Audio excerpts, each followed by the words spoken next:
السلام علیکم ورحمۃ اللہ وبرکاتہ۔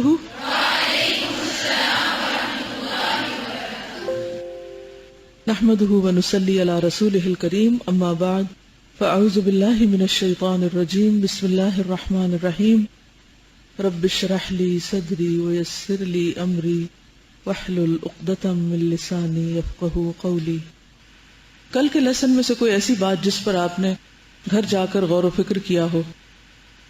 جی آپ۔ نوکری کا جو کردار تھا وہ مجھے بہت اٹریکٹ کیا کہ ہاں کو سمانا بھی نہیں پایا، لیکن کسی نیت اور اچھی خواہشات کے ساتھ انجام اچھا ہوا۔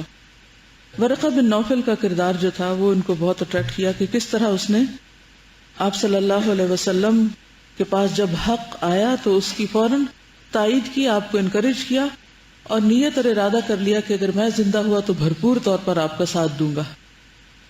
جی آپ۔ جب ہم احترام میں اپنے نبی کو اس درجے پہ ہم دیکھ ہی نہیں رہتے کہ ہم بھی ان سے ریلیٹ اپنے آپ کریں، اسوہ حسنہ کے طور پر آپ کو لینے کا جو مختلف چیزوں میں اپنے آپ کو ریلیٹ کرنا ہے۔ اوکے جی، وہی کی جو کیفیت کل آپ نے پڑھی اور صحابہ کرام کا جو طرز عمل تھا اور نبی صلی اللہ علیہ وسلم پر اس کی کیفیت کس طرح ہوتی تھی اور فرشتے جو تھے ان پر کیا کیفیات گزری، جنات پہ کیا کیفیات گزری، یعنی ایک وحی کی آمد سے تمام مخلوق ایک طرح سے متاثر ہوتی ہے۔ آپ صلی اللہ علیہ وسلم جو عبادت کرتے تھے، اس عبادت کا نام جو تھا وہ تحنث تھا، تا حا نون ثا، تحنث، کان یتحنث، عبادت کرتے تھے۔ اب سوال یہ پیدا ہوتا تھا کون سی عبادت کرتے تھے، کس قسم کی عبادت؟ دین ابراہیمی کے جو بچے کچھ آثار تھے، اور خاص طور پر غور و فکر اور بغیر بات کیے، بغیر گفتگو کیے دن اور رات ایک پہاڑ کے اندر گزارنا اور پورا پورا مہینہ گزارنا کوئی معمولی چیز نہیں تھی۔ جی جی بالکل، یعنی قرآن مجید کا یا وحی کا جب نزول ہوا تھا تو نبی صلی اللہ علیہ وسلم اس کے بوجھ سے ایک شدت محسوس کرتے تھے اپنے اندر، اور آپ کا پسینہ چھوٹ جاتا تھا سخت سردی کے موسم میں بھی۔ حضرت زید جو پاس بیٹھے ہوئے تھے ان کے اوپر نہ بوجھ پڑا، اونٹنی پہ بوجھ پڑتا تھا۔ اور پھر اوور آل بھی قرآن مجید کے بارے میں آتا کہ لو انزلنا هذا القرآن على جبل لرأيته خاشعا متصدعا من خشیۃ اللہ۔ تو کیا عام انسان جیسے ہم پڑھتے ہیں قرآن مجید تو ہم بھی اس میں سے کسی کیفیت کے قریب ہو سکتے ہیں؟ بالکل ایگزیکٹلی وہ کیفیت تو نہیں ہو سکتی، کیونکہ وہ تو براہ راست جبریل آپ کے پاس آ رہے تھے اور آپ کے اوپر وہی نازل ہو رہی تھی، لیکن وہی نازل ہونے کے بعد قرآن کی شکل میں جو چیز ہمیں ملی اس کو پڑھنے پر جو واقعی حقیقی معنی میں اسے ایکسپٹ کرتا ہے اور اس کے دل پر اترتا ہے تو وہ بھی اسی طرح اندر سے ٹوٹ پھوٹ جاتا ہے انسان اور اس کا بوجھ محسوس کرتا ہے۔ آپ دیکھیے کتنے احکامات جب آ جاتے ہیں اور نفس ان کو پوری طرح نہیں مان رہا ہوتا تو کیا ایک بوجھ محسوس نہیں ہوتا نا؟ یعنی وحی کی کیفیات کو اگر انسان غور سے پڑھے اور سمجھے تو نبی صلی اللہ علیہ وسلم سے محبت میں ایک دم اضافہ بھی ہوتا ہے کہ آپ نے ہم تک یہ کتاب اور اللہ کا کلام پہنچانے کے لیے کتنی تکلیف اٹھائی اور کتنی شدت سے آپ گزرے۔ اس میں ایک خاص بات ہے کہ جب پہلی وحی آئی اور اس کے بعد وحی رک گئی تو آپ کی ابتدائی کیفیت میں تو خوف تھا، ایک گھبراہٹ تھی، پریشانی تھی۔ پھر اس کے بعد آپ کے اوپر ایسی کیفیات آئیں کہ آپ کا جی چاہتا تھا کہ آپ کسی پہاڑ پہ چڑھ کے اپنے آپ کو لڑکا دیں، ختم کر دیں، آپ کو اس کا اتنا شدید بوجھ محسوس ہوتا۔ پھر آہستہ آہستہ وہ کیفیت دور ہو گئی، پھر اس کے بعد وہ کیفیت بدلی کہ آپ کو وحی کا انتظار ہونے لگا اور آپ کو شوق ہونے لگا کہ آپ پھر جبریل سے ملاقات کریں اور پھر کوئی کلام سنیں۔ تو اس سے کیا بات پتہ چلتی ہے؟ اس عرصے میں جو آپ کی مختلف کیفیات ہوئی ہیں پہلی اور دوسری وحی کے درمیانی عرصے میں، ان میں سیکھنے کی کیا بات ہے؟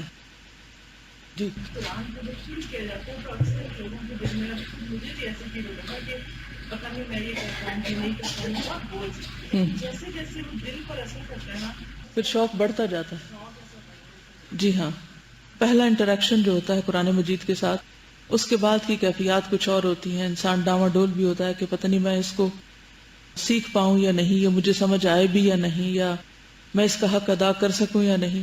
پھر آہستہ آہستہ انسان جب اس کو سمجھ آنے لگتی ہے, پھر ہر روز ایک ایکسائٹمنٹ اور بڑھتی ہے, پھر ایک شوق بڑھتا ہے کہ اب آئندہ کیا آنے والا ہے. یعنی پورا اس میں جو میسج ملتا ہے نا وہ مکسڈ ایموشنز کا ہے. کبھی بھی جب آپ کے اوپر ایسی کیفیت آئے کہ آپ اللہ کے دین کے کسی کام کے کرنے میں, مثلا پڑھنے میں یا پڑھانے میں, ابھی تو پڑھنے کا مرحلہ نا, تو جب پڑھانے کا آتا ہے تو اس سے بھی بڑھ کے ایک, کیونکہ نبی صلی اللہ علیہ وسلم پر جو نبوت اور پھر رسالت کی ذمہ داری ڈالی گئی, یعنی پیغام آگے پہنچانے کی, تو اس میں ان ساری کیفیات کا ہونا بالکل نیچرل ہے. اور جب کوئی دوسرا شخص بھی آپ کے پاس آ کر کہے نا کہ مجھے ڈر لگ رہا ہے, میں پڑھا نہیں سکتا, مجھے اچھی طرح یاد ہے اپنی ایک شاگرد کے بارے میں, ویری انٹیلیجنٹ, بہت اچھی اسپیچ کرنے والی, بہت کچھ کرنے والی, لیکن جب میں اسے کہتی تھی کہ اب یہ سبجیکٹ شروع کرو تو کہتی میں کر ہی نہیں سکتی. اتنا جھگڑا ہوتا تھا کہ نہیں کرنا ہے اس کو, تو کہتی میں کر ہی نہیں سکتی. ما انا بقارئ, ما انا بقارئ, ما انا بقارئ. یہ بالکل نیچرل ہے. تو اس پر آپ دوسرے کی بات کو سن تو لیں, ہمدردی تو کریں, لیکن مانے نہیں, دوسرے کو مارجن دیں کہ یہ کیفیت بالکل نیچرل ہے اور یہ ہوگا. لیکن کچھ عرصے کے بعد پھر وہ کیفیت یعنی آپ کی ہٹنے لگتی ہے, آپ نارمل ہونے لگتے ہیں, پھر اس کے بعد آپ کو مزہ آنے لگتا ہے, پھر شوق بڑھنے لگتا ہے, پھر آپ دوسری طرف یعنی اپنے کام میں بھرپور قسم کی دلچسپی لینے لگتا ہے, حتیٰ کہ ہر طرح کی مخالفت برداشت کرنے کا بھی مادہ آ جاتا ہے آپ کے اندر. تو یہ بالکل انسانی جذبات ہیں, انسانی کیفیات ہیں. نبی صلی اللہ علیہ وسلم جو اکیلے ایک مہینہ غار حرا میں رہتے تھے, وہ ایک دفعہ فرشتے کو دیکھ کر جو گھبرا اٹھے, بالکل ایک فطری سی چیز تھی, اس سے آپ کی شان میں کمی نہیں ہوتی. اور کبھی بھی دین کے کام میں اگر پہلے مرحلے پر کوئی طالب علم نہ کرے, یا آپ خود رکیں یا جھجکیں یا ڈریں یا پیچھے ہٹنے لگے, تو فوراً کیا کریں, ٹھہر جائیں, صبر کریں, انتظار کریں, دعا مانگیں. اور پھر آپ دیکھیں گے کہ پہلی کیفیت ختم ہوگی اور انشاءاللہ دوسری شروع ہوگی. مثلاً آپ دیکھیں کہ جب پانی ابل رہا ہوتا ہے تو کتنا گرم ہوتا ہے, لیکن کچھ دیر اگر آپ اس کو چھوڑ دیں اس کے حال پہ, چولہا بند کر دیں, اس کو اس کے حال پہ چھوڑ دیں, پھر کیا ہوتا ہے, نارمل ہونے لگتا ہے. ہوتے ہوتے ہوتے ہوتے پھر اگر موسم بھی تھوڑا بدل جائے تو وہی پانی صرف نارمل نہیں ہوتا بلکہ روم ٹیمپریچر میں ٹھنڈا بھی ہونے لگتا ہے. جیسا جیسا ٹیمپریچر ہوگا ویسا ویسا اس کی کیفیات بدل جائیں گی. تو کبھی کسی کے بارے میں بدگمانی کا شکار نہ ہو, کبھی ہوپلیس نہیں ہو کہ اس نے تو کچھ کرنا نہیں. اگر اللہ کے رسول صلی اللہ علیہ وسلم پہ یہ کیفیت آئی تھی تو کسی بھی عام ذہین ترین انسان پہ یہ کیفیت آئے گی. اور جس شخص کا جتنا زیادہ بڑا معیار ہوگا اس پر یہ کیفیت اتنی زیادہ آئے گی کہ میں کچھ کرنے کے قابل نہیں. ایسے وقت میں کس کا فرض بنتا ہے کہ دوسرے کو حوصلہ دلائے, ہمت دلائے, وتواصوا بالحق وتواصوا بالصبر کرتا رہے. استاد کا, والدین کا, دوستوں کا, جو بھی خیر خواہ ہو, تو جس کو بھی دین سے محبت ہوگی وہ ایسے میں ہر دوسرے بندے کو تھام لے گا کہ نہیں, ہمت نہیں ہارو. بہت ساری چیزیں آپ دیکھیں کہ ایک تکلیف کے بعد ہی ملتی, یعنی جب وہی ملی تو ویسے بھی تو مل سکتے تھے, کاغذ لکھے ہوئے مل جاتے, آپ پڑھ لیتے ان کو, اچھا بس ٹھیک ہے. لیکن آپ کو ایک پوری کیفیت سے گزارا گیا. جب بھی کوئی آپ پر مشکل آئے, یعنی اس واقعے سے میں نے اپنے لیے ایک سبق اخذ کیا تھا اور ہمیشہ اس کا مجھے فائدہ ہوا کہ جو کام جتنی مشکل سے ہوتا ہے اس سے اتنا ہی بڑا فائدہ نکلتا ہے.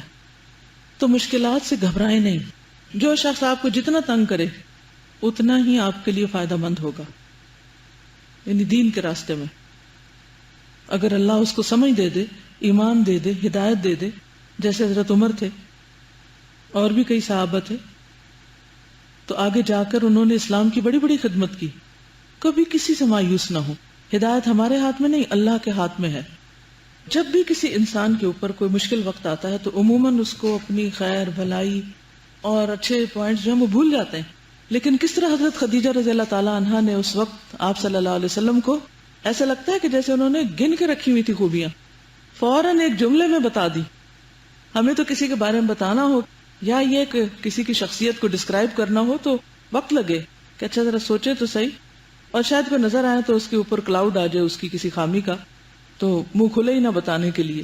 تو کتنے کانفیڈنس کے ساتھ کہتی ہیں کلا واللہ لا یخزیک اللہ ابدا انک لتصل الرحم. اور پھر آگے جو بھی ان کی باقی صفات تھی، یہ ہو ہی نہیں سکتا، اللہ آپ کو رسوا نہیں کرے گا.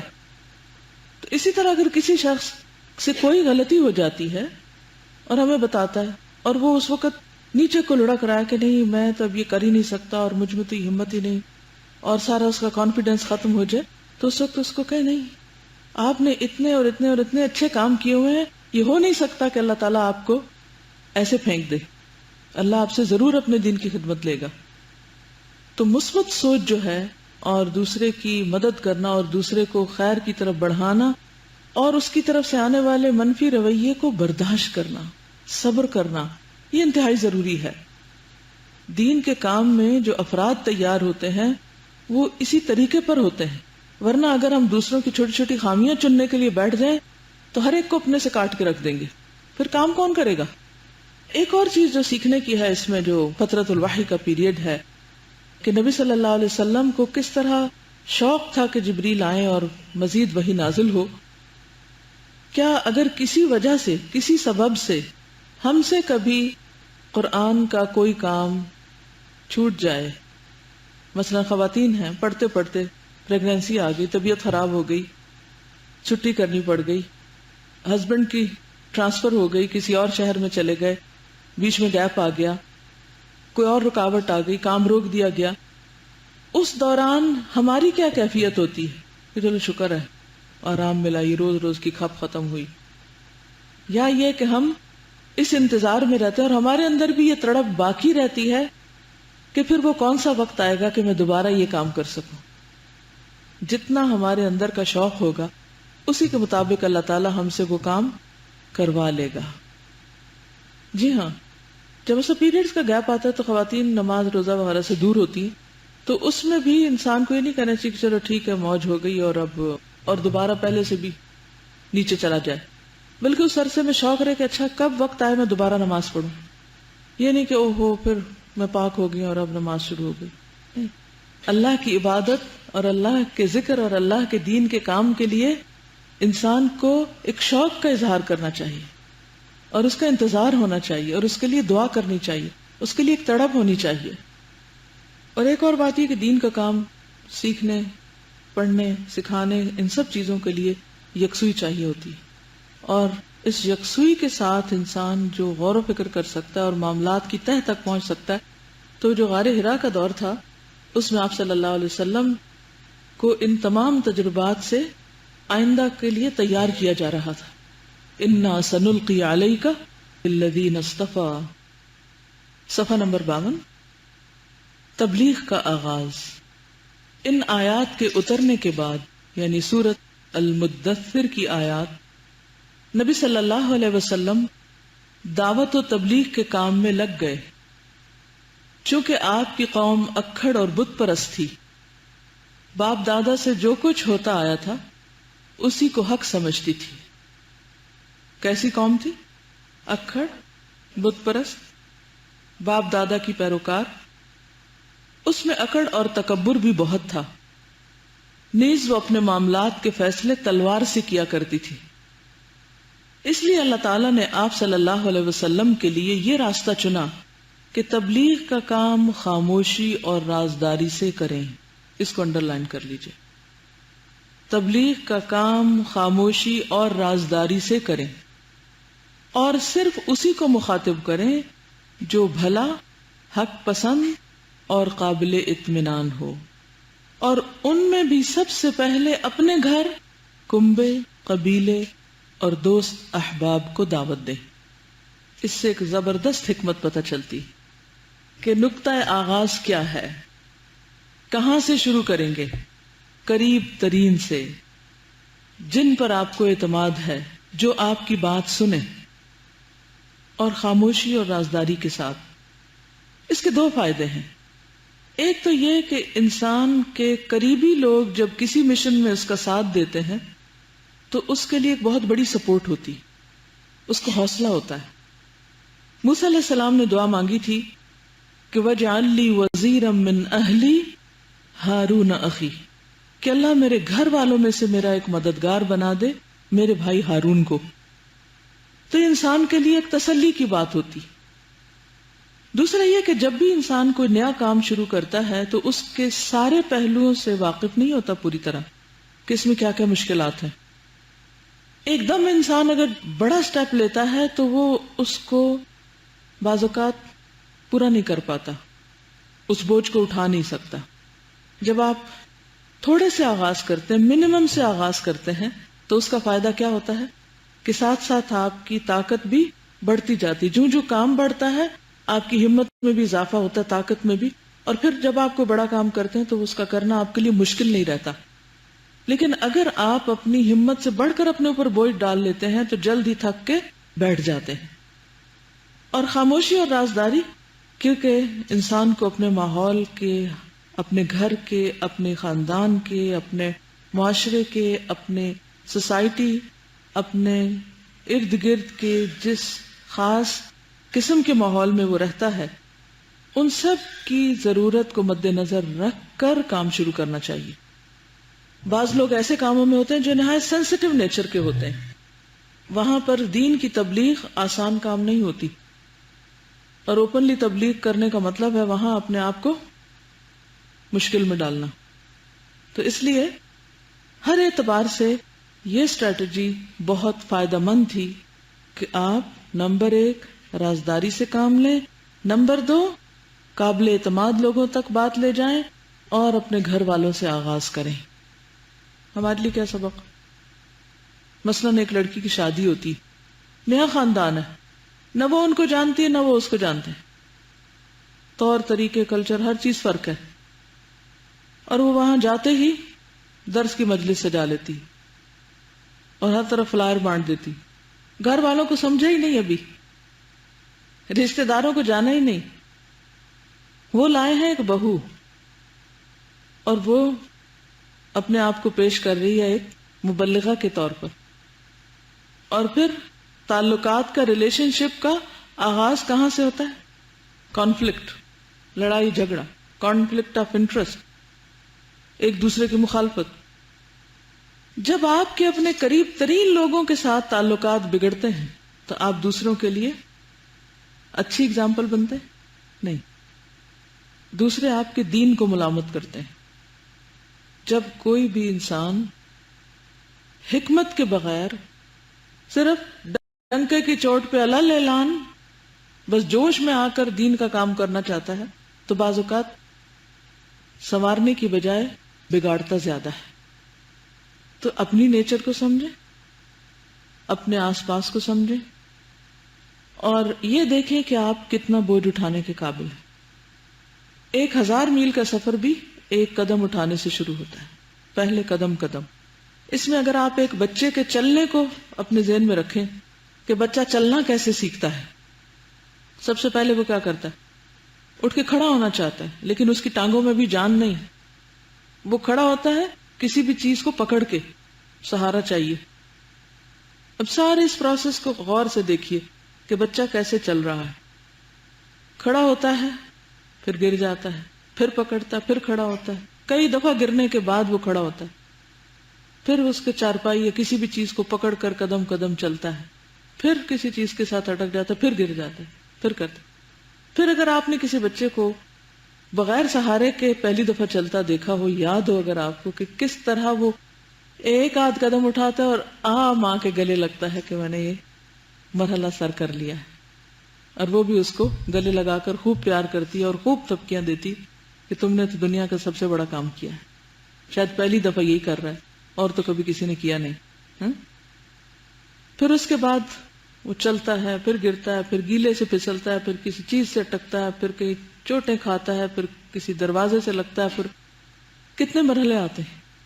پھر اس کے بعد آہستہ آہستہ چلتا ہے، پھر آہستہ آہستہ بھاگنا شروع کرتا ہے، اور پھر ایک دن آ کر ریسز میں حصہ لیتا ہے اور ورلڈ ریکارڈ قائم کرتا ہے. لیکن یہ پہلے دن ورلڈ ریکارڈ قائم نہیں کیا اس نے، وہ دن یاد کریں جب اس نے یہ سفر شروع کیا تھا، جب اس نے چلنا شروع کیا تھا. دین کے کام میں، تبلیغ میں بھی آپ کو بیبی سٹیپس لینے ہوں گے. کسی بھی نئے ماحول میں بیبی سٹیپس لینے ہوں گے. قابل اعتماد قریبی رشتہ داروں اور دوستوں سے شروع کرنا ہوگا جو آپ کے لیے مددگار بنے، آپ کے لیے سپورٹ بنے. سسرال میں آپ کو پہلے ان کا دل جیتنا ہوگا، چاہے وہ 100 دفعہ کہنا کہ ہم دینی لڑکی سے شادی کر رہے ہیں تاکہ ہمارے گھر میں آ کے وہ دین کا کام کرے. جو ہی آپ وہاں پہنچیں گے سب سے بڑی مشکل وہیں شروع ہوگی.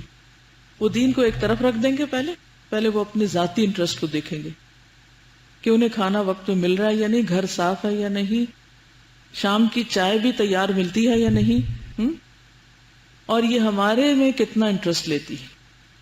اس وقت آپ کو اپنا انٹرسٹ بھول کر، اپنی ذات کو پیچھے کر کے دوسروں کے لیے جینا ہوگا، دوسروں کی خدمت کرنی. جب وہ آپ کی بات سنیں گے اور پھر آہستہ آہستہ آہستہ آہستہ چلتے چلتے ایک دن وہ آپ کو مددگار بن جائیں گے، پھر وہ آپ کا اشتہار بن جائیں گے، اور پھر جو کام چھوٹے سے شروع ہوگا کرتے کرتے کرتے وہ صرف سامنے نہیں، وہ پیچھے بھی، وہ چاروں طرف پھیلتا ہی چلا جائے گا. تو اس لیے اس معاملے میں صبر، حکمت اور انتظار کی ضرورت ہے. جلد بازی سے بچیے. اس کے بعد ہے پہلے ایمان لانے والے. سب سے پہلے کون ایمان لائے؟ اس پروگرام کے مطابق نبی صلی اللہ علیہ وسلم نے دعوت و تبلیغ شروع کی تو کئی خوش قسمت لوگوں نے اسے لپک کر قبول کیا اور آپ پر ایمان لے آئے. ان میں سب سے پہلا نام حضرت خدیجہ رضی اللہ تعالی عنہا کا ہے. مردوں عورتوں سب میں سے پہلے ایک عورت ہی ایمان لائیں. وہ آپ کی بیوی ہونے کی وجہ سے آپ کے بلند اخلاق اور اعلیٰ کردار کو سب سے اچھی طرح جانتی تھی. تو آپ کو بھی دین کی بات کرنے سے پہلے دوسروں کے سامنے اپنا بلند اخلاق، مصنوعی اخلاق نہیں، جینون، اوریجنل، اصلی، خالص، بلند اخلاق اور اعلیٰ کردار. دیکھیے جب آپ دھوکہ دے رہے ہوتے ہیں نا کسی کو، اور اوپر سے بن کے اور جھوٹی تعریفیں اور خوشامدیں کر رہے ہوتے ہیں، تو دوسروں کو اچھی طرح پتہ چل جاتا ہے. دوسرے بھی اتنے بے وقوف نہیں ہوتے، کیونکہ وہ آپ کے قول اور فعل کے تضاد کو دیکھ رہے ہوتے ہیں کہ آپ کہہ کیا رہے ہیں، اور جب آپ سے کوئی چھوٹا سا بھی کام کہا گیا تو آپ نے کیا کیا. آپ کی باتیں تو آسمان پہ جا رہی ہیں اور آپ کا عمل جو ہے وہ اسفل سافلین پہ. تو یہ تضاد جو ہے، یہ کنٹراڈکشن جو ہے، یہ دین کے راستے میں سب سے بڑی رکاوٹ بنتی ہے. جو آپ کہتے ہیں وہ کر کے دکھائیں. حضرت خدیجہ کیوں متاثر تھی آپ سے؟ کیونکہ وہ آپ کے بلند اخلاق کو جانتی تھی. پہلی گواہی جو انہوں نے آپ کے لیے دی وہ آپ کے اخلاقی کی تو تھی. انہیں یہ بھی پتا تھا کہ ایک آخری نبی کی آمد ابھی باقی ہے.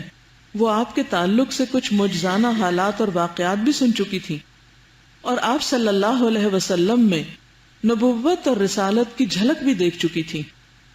ان سب پر مستزاد یہ کہ ورقہ جیسے صاحب علم اور بصیرت نے بتایا تھا کہ ہرا میں جو فرشتہ آپ کے پاس آیا تھا وہ جبریل علیہ السلام تھے، اور جو کچھ لائے تھے وہ وحی الہی تھی.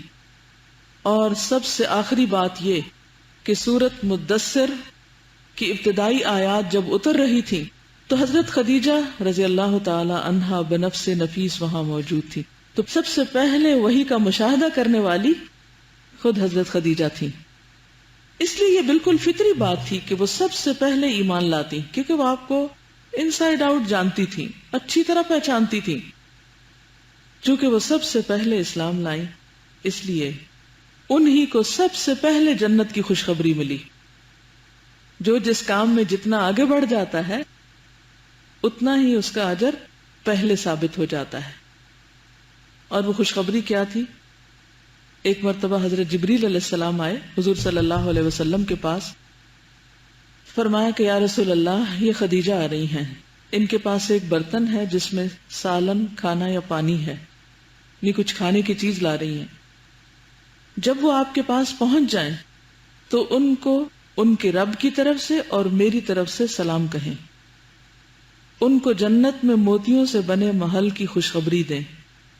ایک اور روایت میں آتا ہے اکیلے کھوکھلے موتی سے، یعنی 1 پیس ایک تو ہوتا ہے نا جوڑ لگا لگا کے گھر بنانا، ایک ہے ایک ہی پیس کا موتی ہے، اتنا بڑا موتی ہے اور اس میں ان کا گھر ہوگا، اسی کے اندر وہ کاوڈ ہوگا یا بنا ہوا ہوگا، جس میں نہ لڑائی جھگڑا ہے، نہ کوئی مشقت اور نہ تھکاوٹ۔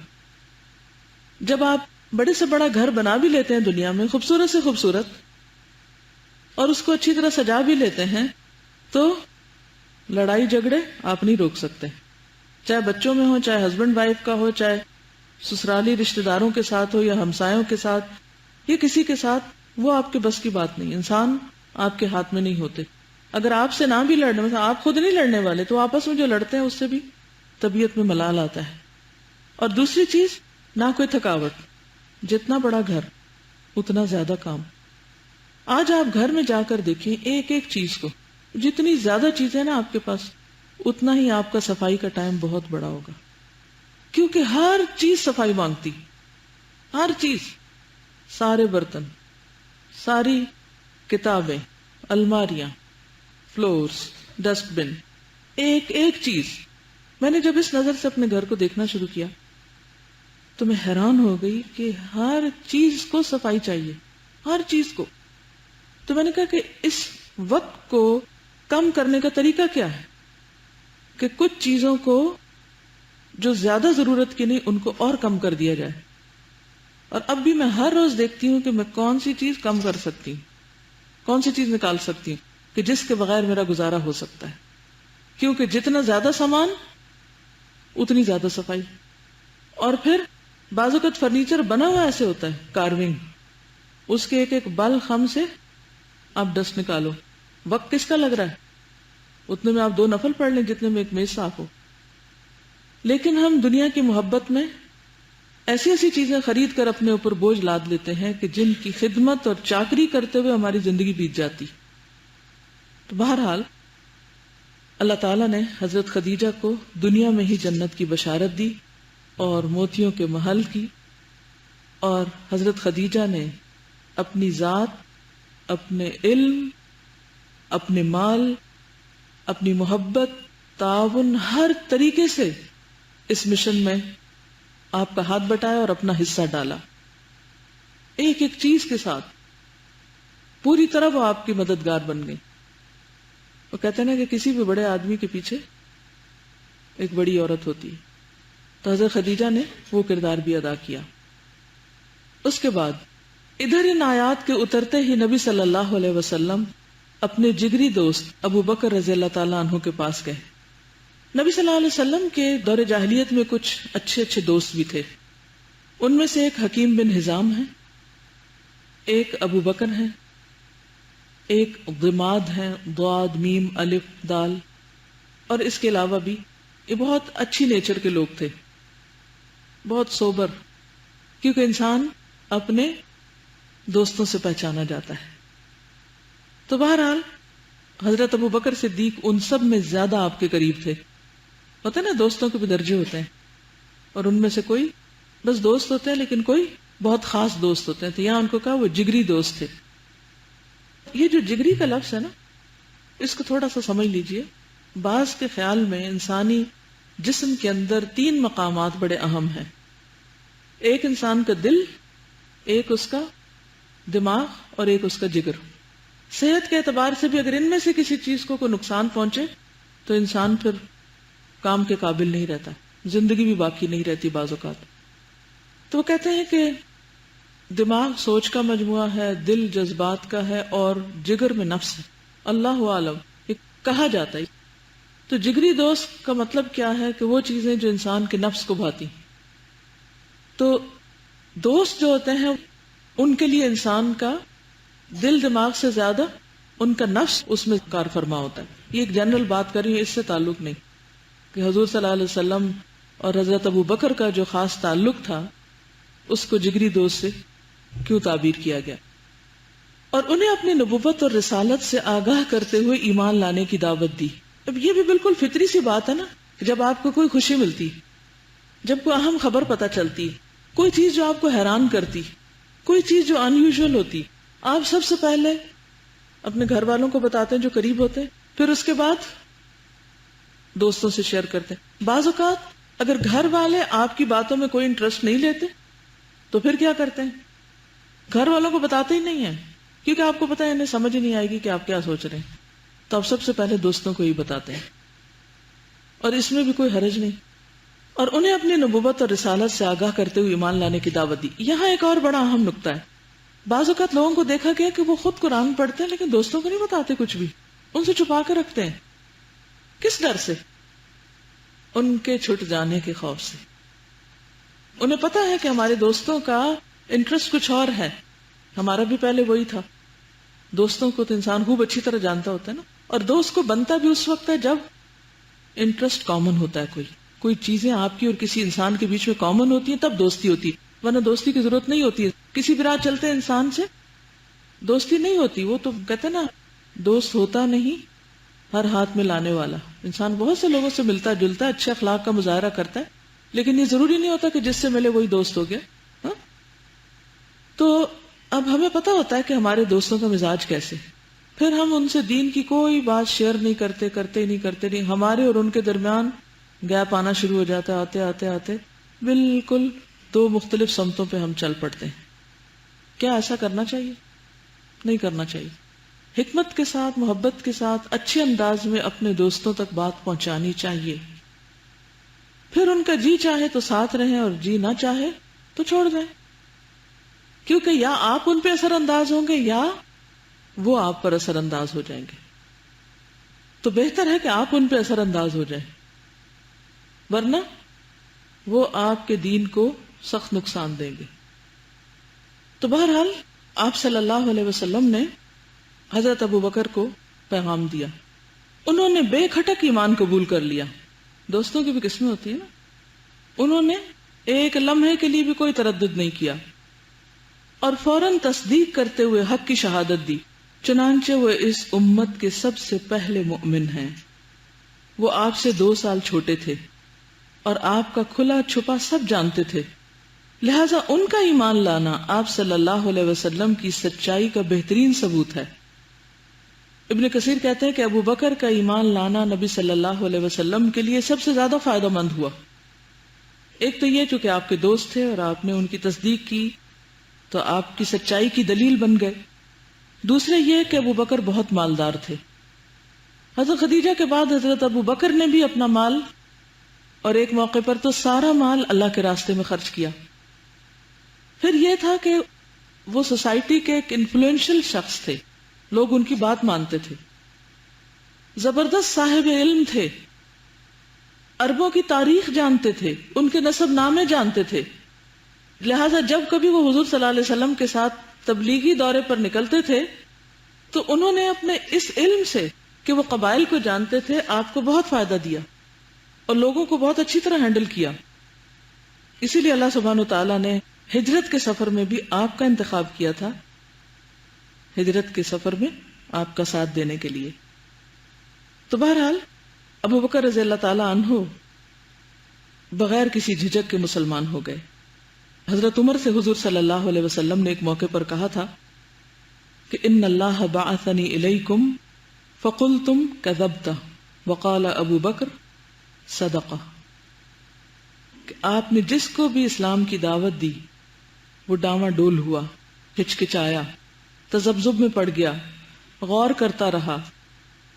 تو آپ فرماتے ہیں مگر جب میں نے ابو بکر کو دعوت دی تو اس نے نہ تردد کیا نہ دیر کی، ایک لمحے کی بھی دیر نہیں کی، فوراً اسلام قبول کر لیا۔ جب لوگوں نے آپ کو جھوٹا کہا تو ابو بکر نے آپ کی تصدیق کی اور ہر موقع پر کی۔